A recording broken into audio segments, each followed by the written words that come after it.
And it would be a pity to waste the resources and opportunities, really, and we have limited opportunities for other people.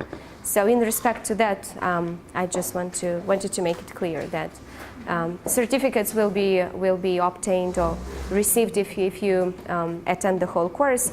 If you miss more than 2 sessions, we will not be able to give you those certificates. I hope it's fair. Okay? Yeah? Okay? Good. Before the coffee break, there was this challenging question of surveillance in the context of the recent terrorist attacks in France. And you, as key political actors, you had to quickly think and brainstorm and have immediate reactions on that. I would like to go to US. How do you regard this? What's your position? Who is Olena? Newly elected president. Oh, newly elected president. Okay.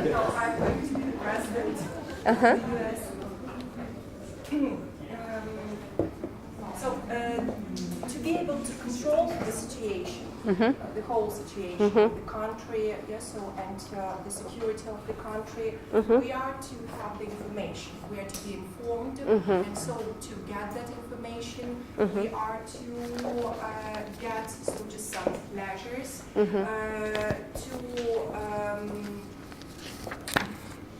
to take just strict measures, like controlling all the spheres, and of the net as well. Then surveillance and probably some other measures are going to be taken. But you and that the reaction of the U.S. in 2001 showed this very situation. So they took just strict measures to control the whole situation in the country. So you still want to survey? You still want to have massive surveillance? You want to spy on your citizens? And yet you are for an open, robust, interoperable, inclusive internet. Okay. It's a precondition for surveillance.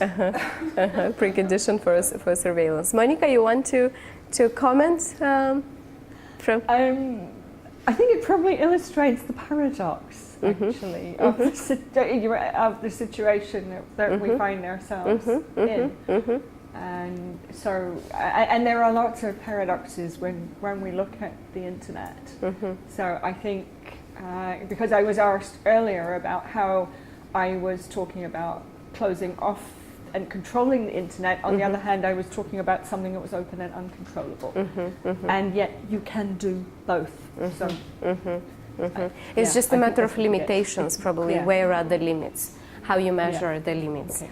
Thank you very much, US, European Union.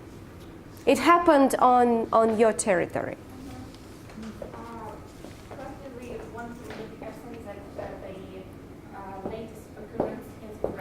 Have no direct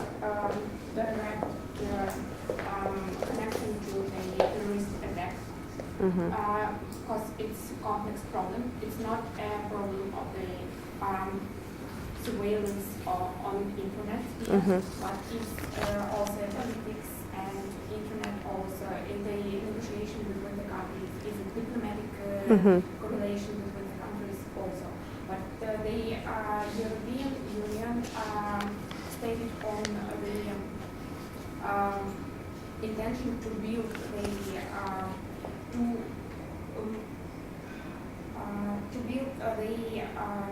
the model of internet governance based on the multi-state model and on the values of human rights. And of the democratic values also. The countries members of the European Union need to be more, less careless, but more strict. There was this interesting comment by, I think it was Danish president, who said that if we start being afraid of having a cup of coffee on a terrace, or sending an email, or talking over the phone, then we are lost. And this was basically a call for you at the European Union level to try to synergize different efforts related to surveillance, related to data protection, related to promotion and protection of human rights. And I think there will be a lot, and Monica, you can add more, there will be a lot going on, especially at the EU level. There is a lot of stake for EU in this whole thing. But as US, I think there are many similarities in the kind of approaches that both EU and US have in regards to this, and definitely there will be probably in the future kind of partnership around addressing the terrorist attacks and this broader thing. Council of Europe. Mm-hmm. What's your immediate reaction? You are the one promoting for freedom of expression, human rights online. You know, you've done so much work, and you see, you leave this open, uncontrolled space, and you end up in having what we had in Paris. What's your immediate reaction? Our position is to support, of course, the government of France. We are against terrorist attacks. Mm-hmm. Our position stays the same. Mm-hmm. It must be balanced between the Mm-hmm. data protection, Mm-hmm. protection of personal life, Mm-hmm. internet, and security. Mm-hmm. The security can be the principle, the Mm-hmm. reason to divide our rights. So you still want to provide all the internet users with the opportunities of the online space, regardless of where they come from, right? Yes. Mm-hmm. Mm-hmm. Our positions, we have the same position. Mm-hmm. We cannot support the position of USA or Mm-hmm. China position or position of Russia Mm-hmm. Mm-hmm. about the elimination of right Mm-hmm. in directions. Mm-hmm. Okay. We have some suggestions. Mm-hmm. First of all, the United States is a member of the Council of Europe Cybercrime Convention. Uh-huh. So we are participant In this the convention, and we actively support other members of this convention to suppress terrorism. So we could join efforts and to provide assistance to encourage more states to become members of the convention. cybercrime Mm-hmm. and to combat terrorism. So our position not is the same like in China.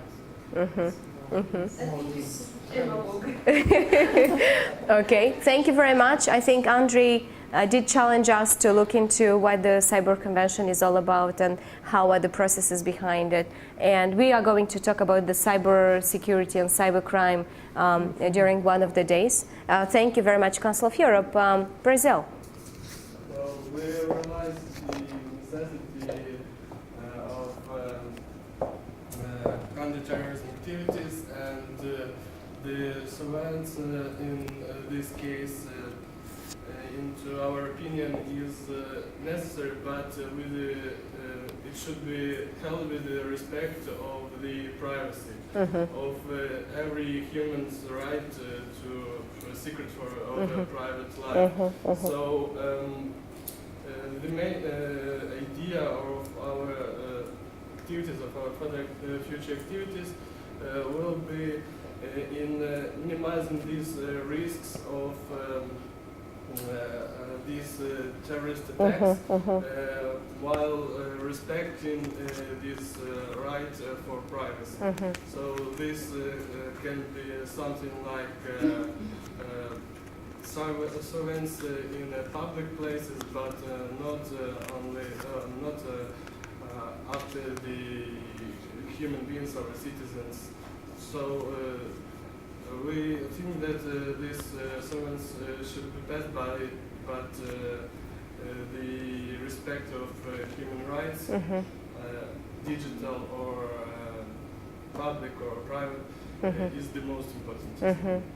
Okay, okay. Thank you very much. It sounds much in line with the values behind the Marco Civil as well, and yeah, indeed. Thank you. Russia? As to our official position, Immediate reaction to what happened. the first measure which should be imposed is the strengthening of the participation of internal security services in combating terrorism. And the second one is sharing intelligence between the co-actors, political co-actors, because we know that everybody does surveillance. And unfortunately, at the international arena, there is no international recognized instrument which would legitimate, for example, legally, which make legally surveillance at the international arena. So I think the second one will be to go with initiative in the framework of the United Nations, for example, General Assembly, and to seek for support to impose the resolution, perhaps at the beginning, or even conventional instrument which would legitimate surveillance and impose legal restrictions and limitations on it. And the aim of this instrument would have to be give strict and wide range of possibilities to do surveillance, first of all, and limit possible surveillance with the criteria of necessity and proportionality. Okay. Do you think who do you think is going to support you on this? I think at current stage, all the member states of the United Nations, they are 193 at this time, will support, because this is actually terrorism is a global problem nowadays, and all the states deal with this problem in the country or even externally. And we know that core international mechanisms are, for example, International Covenant on Civil and Political Rights and Universal Declaration on Human Rights, and at the regional level, Convention for the Protection of Human Rights and Fundamental Freedoms. They all have included the right to privacy and the right to freedom of information in their content of rights. That's why I think, and as all the member states of the United Nations have recognized the customary character of the Universal Declaration of Human Rights, they should be a part of such initiative and support it, even, for example, in the frames of the resolution adopted at the General Assembly of the United Nations. Okay. Yeah, Monica? I would like to raise a comment to that, actually, because you are representing Russia, I believe. What do you think then to the Council of Europe's Cybercrime Convention? Because as the previous, or the USA in fact has raised today, this convention exists. It does support, it is from a human rights organization. Yes, what is your position? I'm talking about legitimization of the surveillance. I'm not talking about cybercrime generally, because we know that there are some international instruments, regional and international instruments, which regulate protection or prohibition of terrorism. But as some instruments are regional, not all the members of the United Nations are parties to these instruments.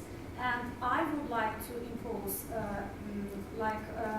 internationally recognized mechanisms in the framework of the United Nations organization, and in relation to surveillance, not in relation to cybercrime or terrorism or some other things, just to legitimate the possibility for every state to do it in legal frameworks, because everybody does surveillance, but nobody wants to recognize this right of the state, actually, to protect the nation or to protect citizens in closer scope from terrorism and from other threats to the national security. Yeah, how convenient to Russia. Yes, yeah. To It does to legit- support Russia's own interests. Okay, as well. Yes. okay. Good, thank you very much. Thank you very much. And the corporate actors, what would be the immediate reaction of someone like Google to what has happened? Corporations, so we have certain business interests, and privacy is one of our key principles. However, we try to be social and responsible corporation, and we understand that security issue is critical for people and for our users. And so we decided that we are ready to cooperate with the government on mutually beneficial basis. Okay. Are You you? already cooperate. Okay. But you, Okay. hang on. Yeah, sure. But no, but officially, no, you've said you do not cooperate, and I believe your chairman has made some very vocal statements to say that you do not cooperate with the United States government. I'm not a chairman. I try to represent the whole The overall. and, Okay. Yeah. in the context of the situation. Is Windsurf still a chair? No, Eric Schmidt. Eric Eric Schmidt. Schmidt is the yes. Okay. And Okay. US president supported me. We are cooperating. Okay. Okay. Okay. I'm sorry? Yes. Could you please explain one more time? Okay, The sorry. president is against cooperation with the president of Google is against cooperation with the United States? The chairman of Google has said that Google does not cooperate with the United States government. So that is the official position. But we do know through the documents released by Edward Snowden that there was this project known as PRISM, and this PRISM project was specifically about the content companies or the content platforms. So this was Google, Facebook, Apple. I'm trying to think who else was on the list. There was eBay. There was a list, Skype also. And these companies were then being asked by the NSA to give direct access to their servers for surveillance purposes. And according to the NSA documents, they were doing it. But then when this became public, they said they weren't doing it. And the chairman has distanced himself from it because from a business perspective, this could be quite damaging. If the users do not trust Google, then even Yes. Google, even as big a company as Google feared it would lose business. So, yeah. And this, It could be a trick. it is, Could be a trick. Also, And it could be. And, for example, the Google can propose some tools to resolve such issues. So I don't know. And was it the reaction on this situation, on terrorist attacks? Yes? this, I'm very specifically thinking about a quote in the Financial Times, who Eric Schmidt was interviewed by the Financial Times, and that is effectively what he said. You are absolutely right that he may not be entirely sincere. This may be a trick. It may be a dupe. And this is also, we're trying to get you to understand the difficulties of this debate. This is where it becomes very difficult because companies will say one thing and do another. Another thing. And as when you are looking at policy, you have to try to determine what you really think they are doing and what you think is the right thing for your government. And I would say that in the case of acts of terrorism, every actor is in a very difficult situation. The government, the corporation, the people who are living in this country, indeed. etc. So, and there is no absolutely right resolution to this and how to react. Well, there are this entire thing has many angles that we can look from. Indeed, who is behind, why this is happening. There is a lot of discussion that it happens through the immigrants that come from Syria, and that Russia is behind these processes to destabilize the situation in Europe. On the other hand, Russia joins efforts and shakes hands with Cameroon and with other presidents to convene some urgent agenda on addressing the terrorism. So, these are the very critical issues at the moment, and it will be very important to observe how different political actors, how different corporate actors react, and what do they do. And talking about the actors, we have, for this final hour of the day, we have to look at who are the technical actors. Who are the players that really deal with the technicalities of the internet? Who are they? What do they do? And why is it important? Why are they important?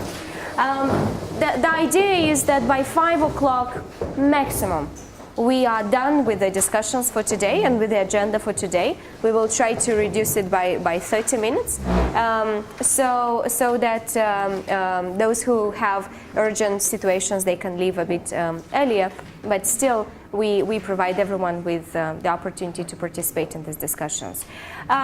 The question that I have on my back, who do you think are the key technical players in the internet governance debate? I would just like to ask you, as you sit in pairs or in three, share your immediate reactions. Who are the technical guys?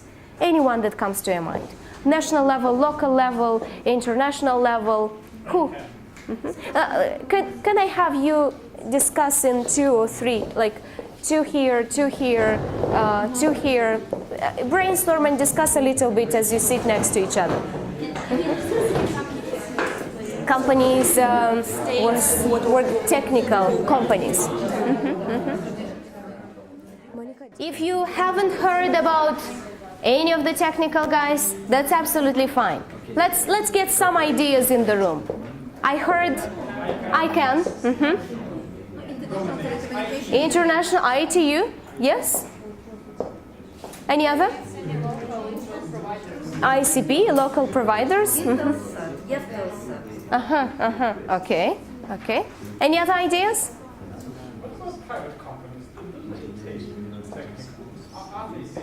Private companies, meaning whether they have an influence on the technical layer of the internet. They do. Yeah, they will attend the technical discussions, and yeah. Okay. Absolutely. Let's quickly, as we go through some of these key guys, and you have questions, just say stop, please, and we can have a conversation if you have a particular question. There was a question about whether the Google or whether Apple, Microsoft are part of this. Monica?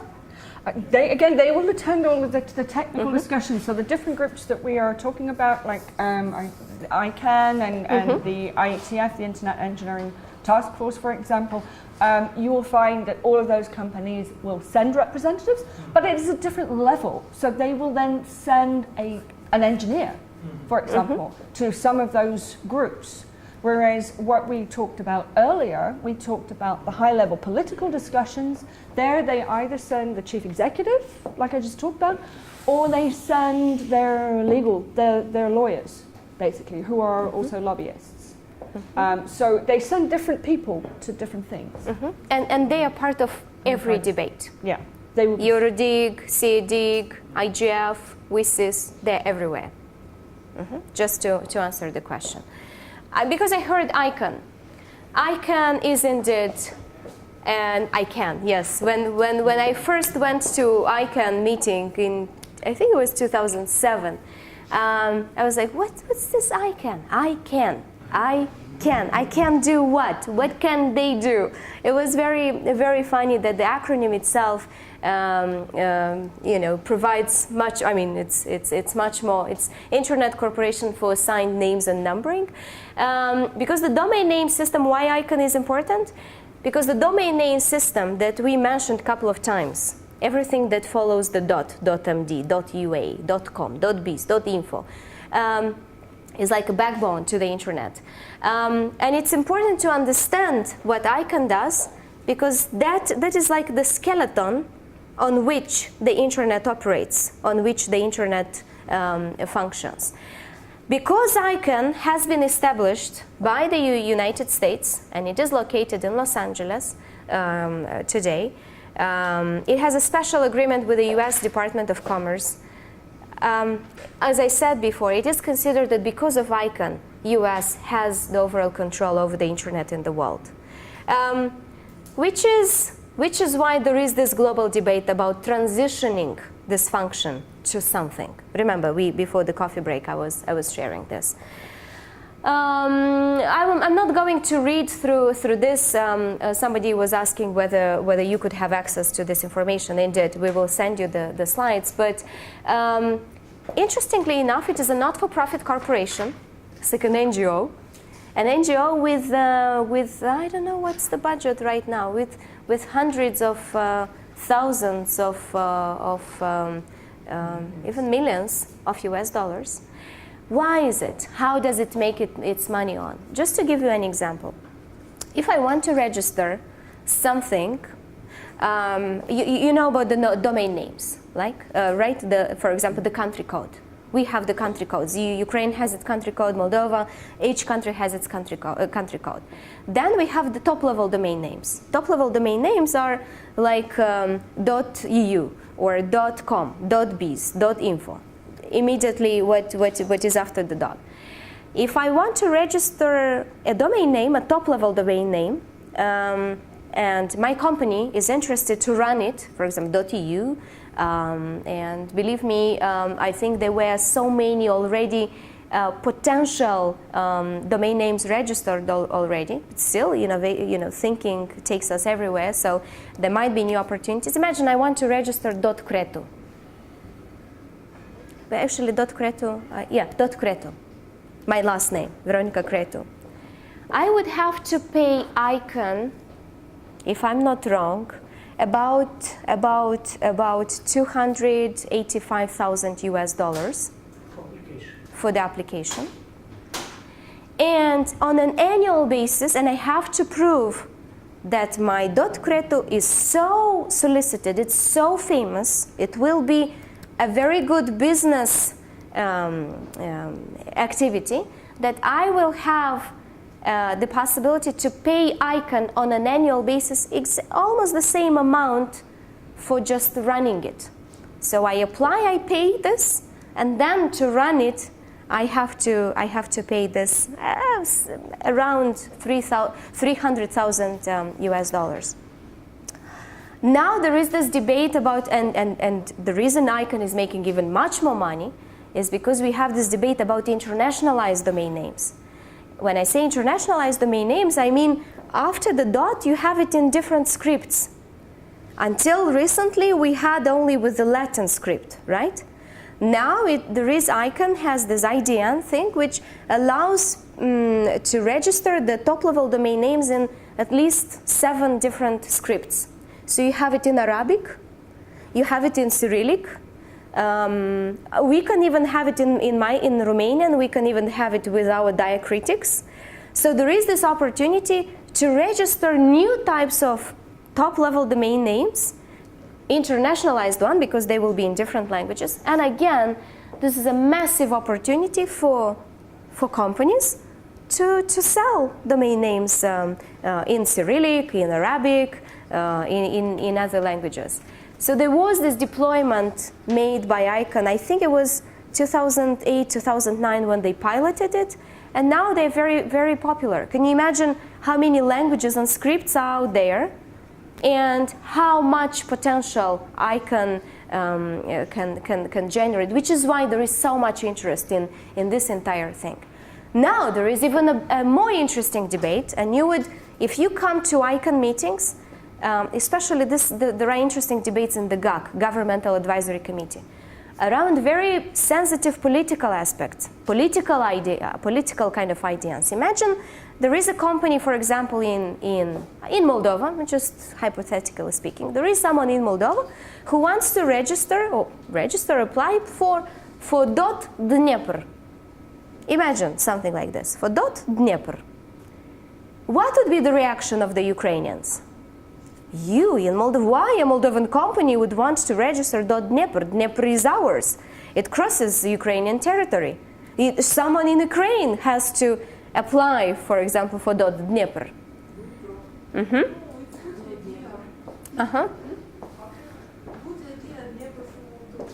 because it's image of Ukraine, you know about our...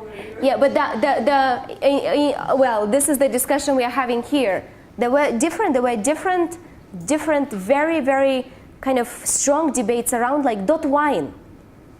.wine. Imagine the whole wine industry in the world have their websites in the .wine. Who on earth should control or should manage, should make the money out of .wine? Huh? The French guys started, oh, you know, we have this historic, you know, background. We are producing wines for centuries. We have, you know, and then the other Brazilians also say we also produce wine. And Chile says we also produce wine. And there were so many other countries who would say we also produce wine. And they are where the debate starts. And they end up in endless meetings fighting about what domain names are possible, who might apply for them. There was a huge debate about .amazon, because the application for .amazon was made by someone either in Canada, if I'm not wrong. Again, it was rejected because there was the Latin American guys who said, but come on, Amazon is in our territory. What do you have to do with Amazon? So the thing is that the paradox is that the more we have, you know, the more opportunities this domain name system provides, the more debates it takes us to. Because you start defending, like, you imagine someone would register .moldova. And .moldova is opportunistic. Imagine so many organizations, people would like to have their blogs, or like you have Veronica Cretu .moldova. Nice. I would buy a domain name in the .moldova. But imagine someone in New Zealand has money to apply to ICANN and to register .moldova because he or she thinks that this might be a very good profit-making opportunity. And then you have the fight. How come someone in New Zealand or in Togo or I don't know where in Pacific Islands is registering and applying for .moldova? Who are those guys? Actually, it's interesting. In Moldova, we have a very interesting story about .md. Because when my government was given the .md as a country code, there was a very, very bad story with it. There were pharmaceutical companies in US who, so the government was given the .md, but then it was approached, but they thought, what is this .md? You know, it was in the 98, I think. So they didn't know what to do with it, you know, what's the country code, what's the value of it. And there was one pharmaceutical company, a huge one from US, who in a way bought the permission to administer the .md for the pharmaceutical, for the medical sector in US. So you would find like many web pages. I just speaking from the blue, like imagine, give me a name of a drug or of a pill or something, or syrup, or I don't know, Viburcol or anything, Nurofen. Imagine Nurofen.md. What does Nurofen have to do with my country code? So this kind of weak negotiations that happened really were in the detriment of the image, because a country code is the national identity of a country in the cyberspace, and when it's given for the money, because the guys in the government who authorized for this kind of transition, probably it was bribery or something like this, and I think they signed the contract for like 50 years. So, and there is no way to break that kind of provision. So what I wanted to say is that ICANN is that space where this kind of debates take place. And the domain name system is not a simple issue. And the reason it's not a simple issue, just to prove it, this is how ICANN is organized. It's like a huge animal. It's really huge, it's really big. You have the board of directors right here, and you have a number of different groups that participate in ICANN meetings. As I said, to defend the position vis-a-vis a certain domain name, to defend the position certain politically sensitive issues, you have to be there. So we have ICANN staff, which is here. It really, Fadi Shahadi, this Lebanese guy who is currently its CEO. And by the way, recently it was made public, the CEO of ICANN has about $1 million annual salary. It was recently disclosed, so that you understand how important is the position of the CEO. Can you imagine you making $1 million a year? Okay, which is why he's sitting next to different presidents, which is why he's negotiating with huge companies, which is why he is everywhere in the global agenda, because really this is one of the key pillars of the internet. They had stuff initially based only in Los Angeles. Fadi decided that ICANN needs to be internationalized. It needs to go broad, it needs to go global. So what he did, they have now an office in Istanbul. They have a person sitting in Geneva. So they had, in a way,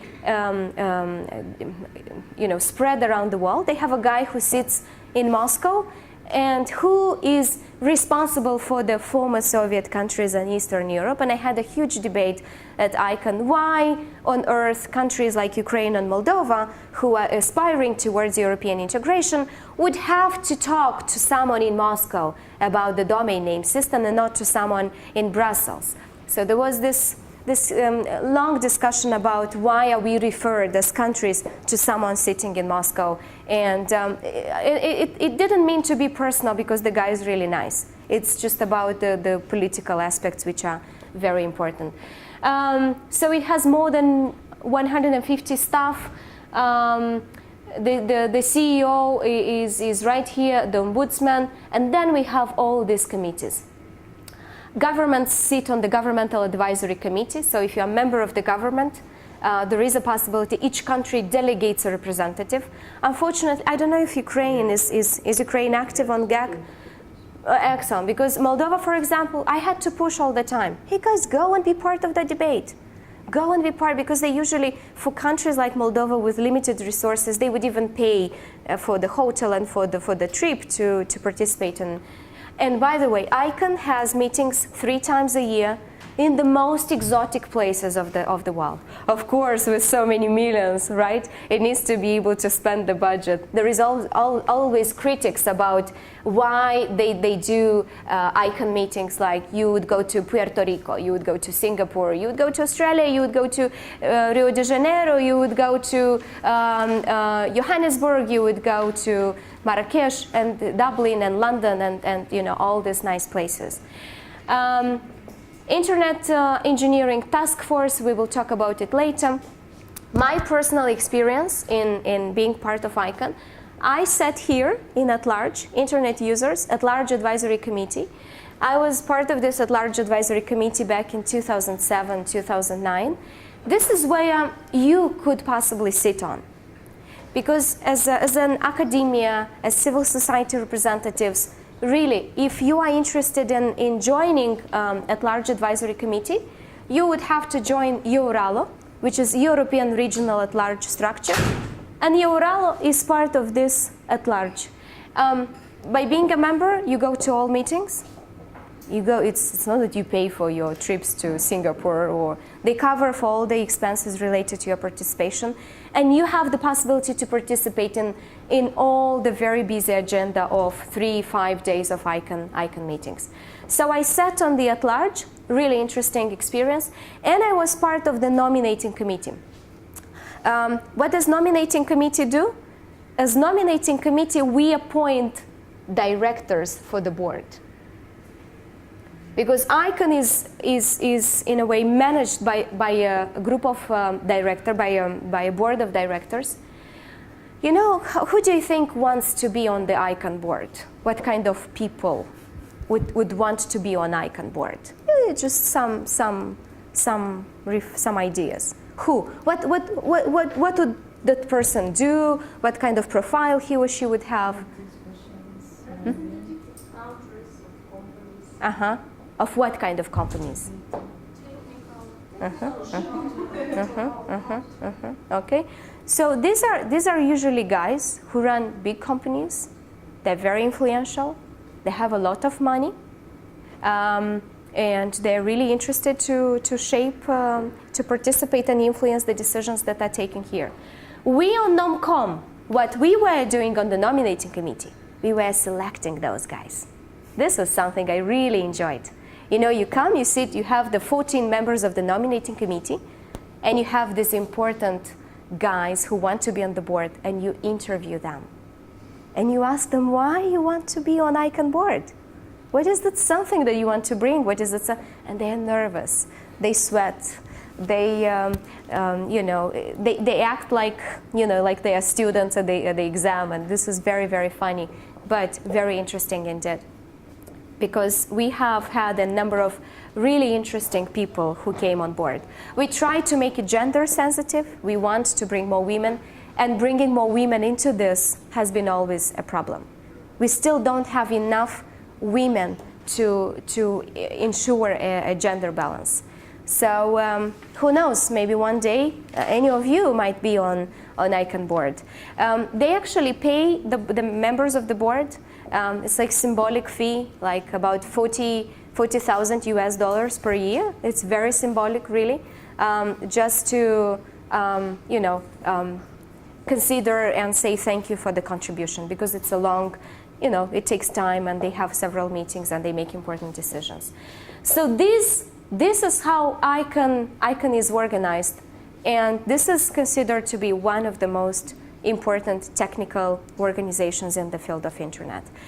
You start from here. Join at large. Join Eural or join at large. I will send you the details, and we have to bring more people from Eastern Europe into the structures. You had someone from Ukraine who was part of at large, Oksana Prihodko from New Media Forum. Maybe you know her, you've heard. She was, in a way, bringing the voice of the civil society. We also had someone from Armenia on the nominating committee. I was myself from Moldova. So our countries, in a way, have been very little represented on this structures, and it's important to be more active and engage more. Any questions on ICANN? Any questions? Anything that immediately pops to your mind and you would like to ask?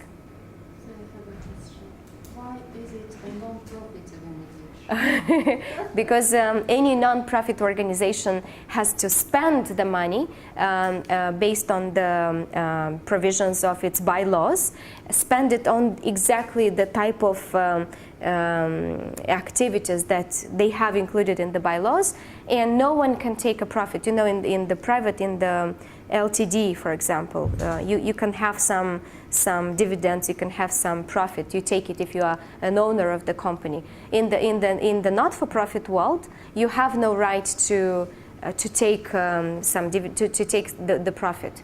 So, which is why they are spending everything that they make. They spend on high salaries, on trips, on infrastructure, on organizing Net Mundial and stuff like that. And you know, on the other end, they're very transparent about how they spend the money, because there is also an open public forum meeting, and anyone can stand up, take the mic, and ask, you know, how much you spent on this, and the budgets are made public. So, which is fair enough. I mean, people know how much budget ICANN has and what they spend on. As I said, the CEO's salary is known to everyone, is below 1 million per year. So this is this is why it's called not for profit, because it doesn't. There is no owner. There is no one who takes the profit. It's like reinvesting in continuous development of the organization, investing in staff, investing in offices, and stuff like that. I have a question. I see there is a ombudsman. What is the role of this? What's usually the role of ombudsman? I heard someone. I am from the ombudsman office. What do you do as? Protecting human rights. Yes. But I didn't know that there is a ombudsman in ICANN. Yes, and the role is the same, indeed. Protecting human rights. There is technical factors. There is an interesting human rights report, ICANN human rights report. Monica, maybe you want to jump in?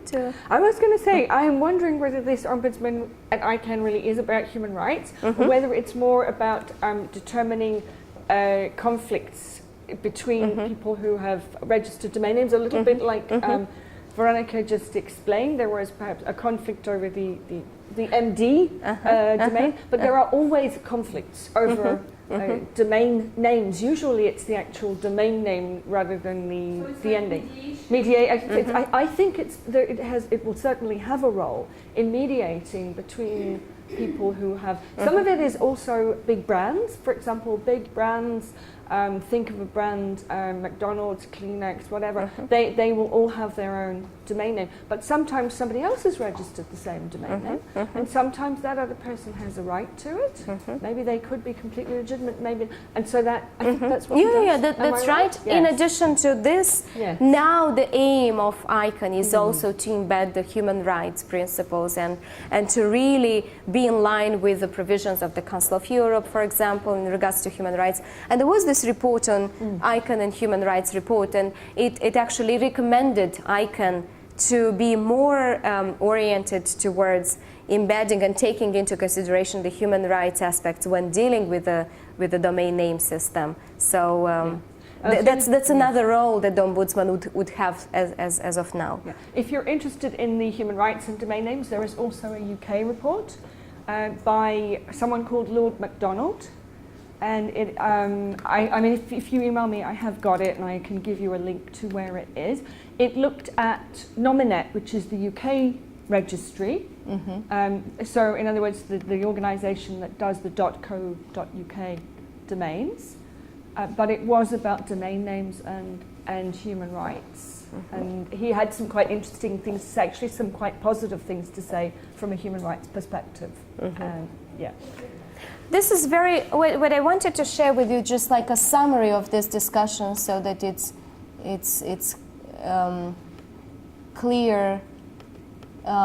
Very quick video on ICANN, but I don't know if it has the sound on. Do we have the microphone? I think it's switched. We don't have the sound. Sorry.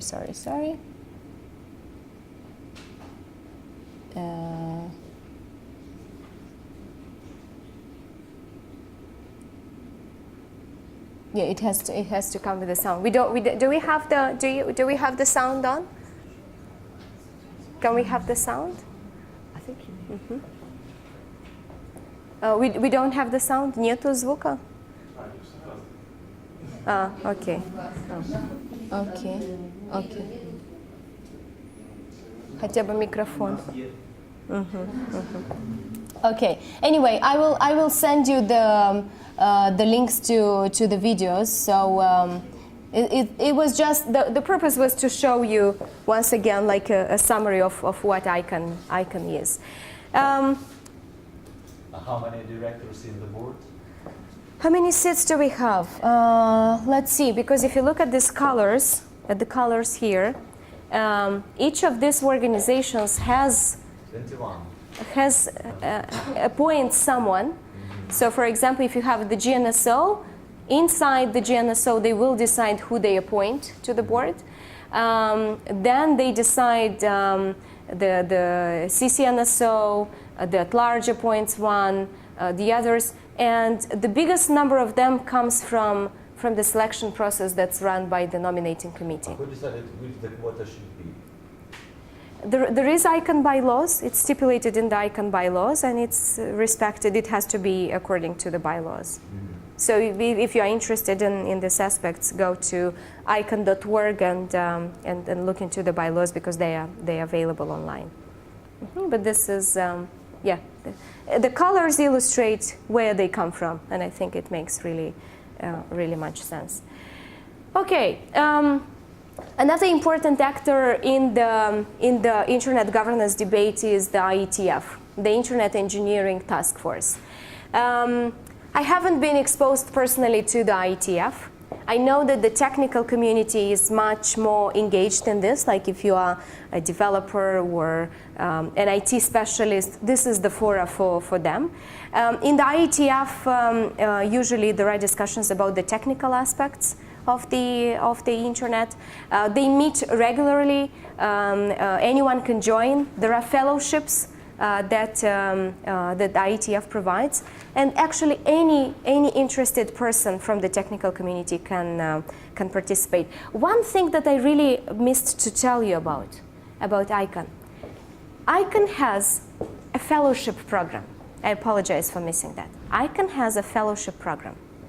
Anyone, but really anyone who is interested to participate in an ICANN meeting submits an application for the fellowship program. The fellowship program, if you are successful, if you ask questions and you participate actively, you can reapply second time and third time. So there are many people who have participated at least 3 times in ICANN meetings being part of the fellowship program, which is really, really a great opportunity for you to, learn from inside what ICANN is. And really, honestly, any of you might get the sponsorship. You usually get your accommodation, travel covered, and you have some per diem for the duration of the ICANN meeting. It's really, really a great opportunity. I will send you the links. Usually the fellowship is announced a couple of months before the next meeting. Next meeting is in Morocco, in Marrakesh. So if anyone is really interested at this point, look on ICANN website, look at the fellowship, and really make sure you apply, because with your knowledge, really, you will write an explanation, a letter of intent, and you can write, participated in Council of Europe event, and you teach about this and this, you are working, so you really have this right background to apply for the fellowship. Now, another opportunity, ICANN wants to start, and it will start an ICANN intern program. So you can be an intern, you can get an internship at ICANN, and you can work for a short period of time with one of the ICANN staff around particular issue. So also follow on ICANN.org any news related to the internship. Is it paid or unpaid? Internship, I don't know if they pay for the internship. The fellowship, I said, you get the scholarship to participate in one meeting, and they cover all your costs. Absolutely, all the costs. And you can get it 3 times, which is really great, because it gives you the possibility to follow, to get more in-depth knowledge and understanding. I think we had people from Ukraine who were part of the fellowship. There were more participants from the former Soviet countries. Unfortunately, some of the people were limited only to the tourist scope, like visiting a particular country. And when they came back for example, to Moldova, they never organized anything. They never shared, they never presented, which is why they were not given a new fellowship opportunity later on. Which is, if you apply, if you make it, if you succeed, and honestly, because you will need you would need a recommendation. I'm more than happy to write a recommendation for the application that you'd be making. Really, it's a commitment, it's a promise that I can make to you, and it would be a pleasure to hear that any of you managed to participate. Sorry, I missed this, but it's very important. So IETF, as I said, is open to any individual. It deals with network designers, operators, researchers concerned with the evolution of the internet architecture, and it's one of the also very important organizations. IETU, some of you in the room said, mentioned the IETU. Can I quickly ask if anyone participated in any IETU meetings? No? Okay. IETU, it's a global organization. It brings a number of, 95 telecoms companies. Member states. It is this international, in a way, regulatory body that deals with the telecommunications standards, recommendations, and so on and so forth. Why IETU is important at this stage? Because usually, if IGF is not a decision-making body, remember we said IGF is just an Internet Governance Forum, decisions are made here at the IETU. Sorry, can I jump in here? Yes. Okay. Yes. The ITU was founded in 1865. It was founded to coordinate the telephone networks when they first started. So this is why it is the International Telecommunications Union, because obviously a telephone network, national telephone networks were being built, and then they wanted to connect them internationally.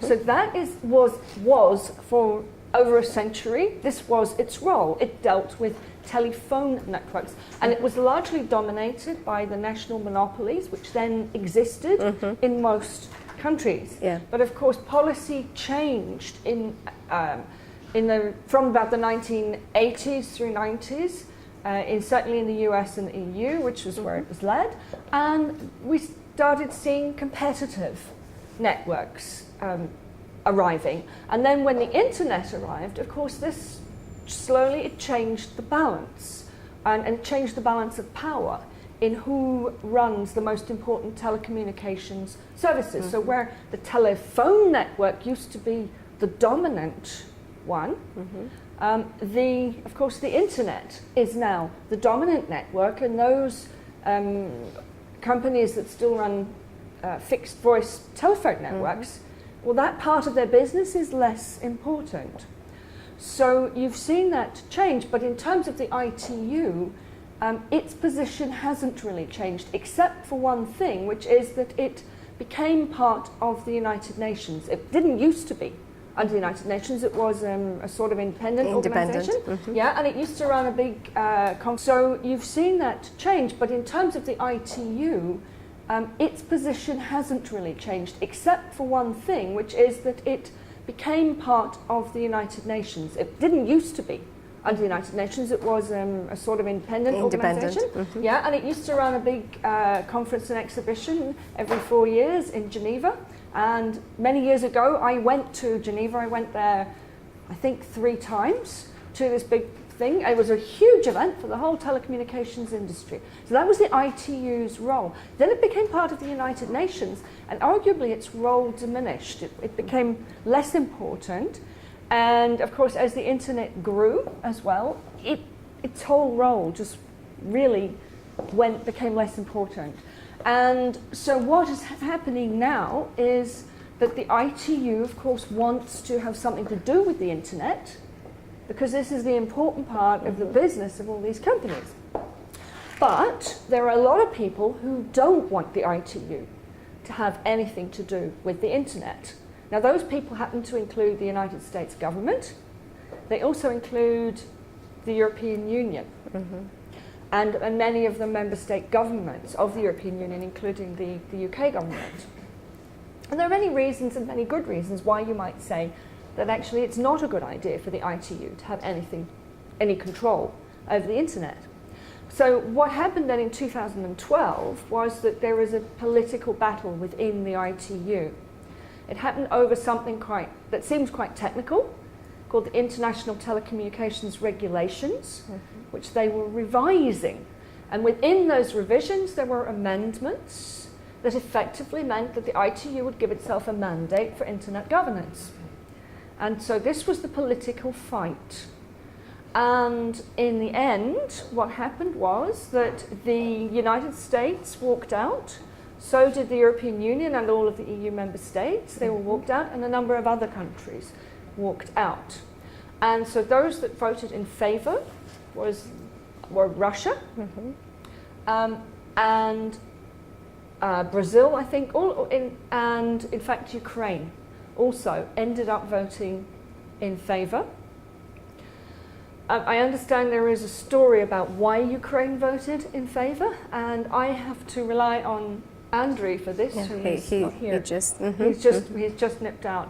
But my understanding is that Ukraine was going to vote against this amendment, and it was going to. So it would have walked out, I suppose, with the United States and the EU.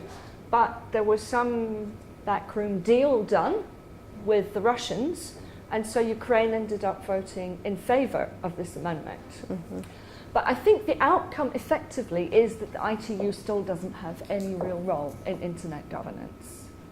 It's trying to give itself a role, but I'm really not sure that it's ever going to be allowed to have one, and that is for political reasons. And there are governments who want to anchor the debate around internet governance within the ITU. They say if ICANN or if US has to do the transition of its function, why not let IETU take it over? So, I mean, it's often brought in the discussions when there are no other solutions on the table, so they say, let it be within the IETU. This is very, very brief about IETU, and I have here the World Wide Web Consortium, which is something that was established in 1994. It's when Tim Berners-Lee, you've heard about the father, the creator of the www, right? Who developed this this consortium. The purpose is to develop new protocols, but at the same time to ensure that internet stays open, interoperable, and accessible. So the consortium is headed by Tim Berners-Lee.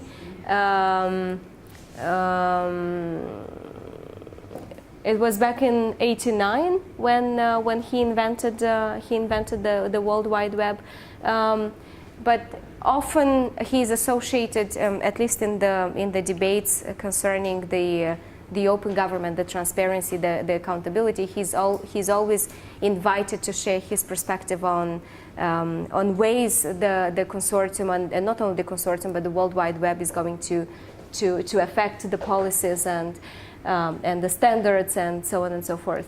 Unfortunately, I haven't been part of any direct discussions or engagement within the World Wide Web Consortium. Monica, you? But no, it's considered to be one of the key, also technical pillars of the internet, and they are very active part of the global debate around internet governance. This is very quick. So we had the IETF, ICANN, IETU, World Wide Web Consortium as key players, as key technical actors for the internet. Because we are coming to the end, maybe there are a couple of questions that you might have. Otherwise, I will just quickly. We will have a new day tomorrow, focusing on new issues. We will have again different. We will talk a lot about human rights.